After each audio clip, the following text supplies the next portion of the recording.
Dans la soirée du 10 février 2023, Pierre Palmade a provoqué un grave accident de la route, qui a eu de terribles conséquences.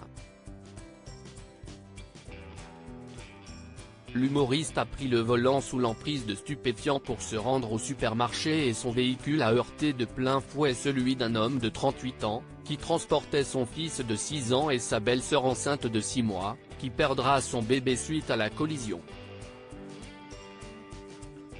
S'il a été établi que cette perte tragique est bien due à l'accident, une expertise médicale avait toutefois conclu que le fœtus était mort avant sa naissance et ne pouvait donc pas être considéré comme une personne aux yeux de la justice.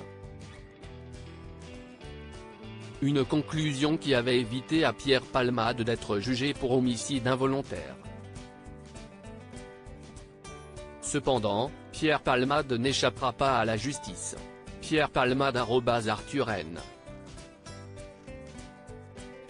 Ortchardans Lucas AFP. Pierre Palmade face à ses juges ce lundi 27 mai 2024. L'ancien acolyte de Muriel Robin a été renvoyé en procès pour blessure involontaire, comme annoncé par le parquet de Melun.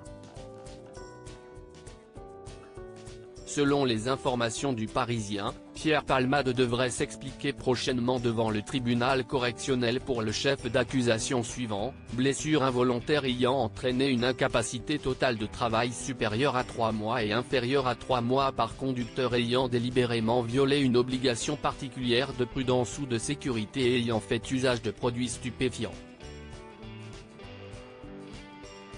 Le comédien risque une condamnation pouvant aller jusqu'à 14 ans de prison et 200 000 € d'amende.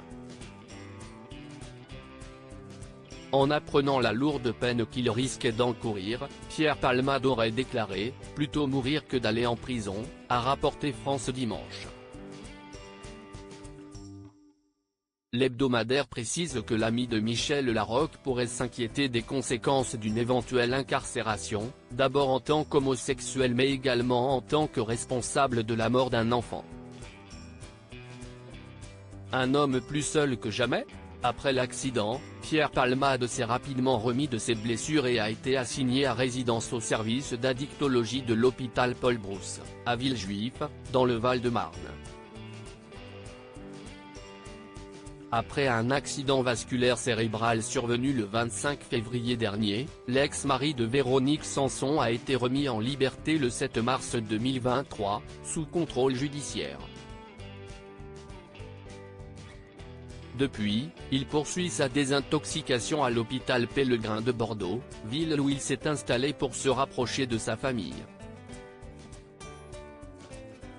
En attendant de connaître l'issue de son jugement, Pierre Palmade est devenu persona non grata, il se désole du peu d'appels qu'il reçoit, il ne comprend pas vraiment pourquoi tout le monde lui tourne le dos, a confié l'un de ses amis. Depuis le drame, l'acteur de 56 ans est totalement clean et se serait remis à l'écriture. En ce qui concerne la famille des victimes, celle-ci déplore le fait que l'existence légale du fœtus n'a pas été reconnue. Les parties civiles que nous représentons déplorent évidemment ce choix, au regard des éléments du dossier et du droit positif, mais également au regard de la décence et de l'humanité les plus élémentaires. A expliqué Mebatik, via un communiqué relayé par l'AFP. Lors de son interrogatoire en première comparution, Pierre Palmade a déclaré regretter profondément d'avoir causé la mort du bébé « Je suis obsédé par ça, par le bébé qui est mort.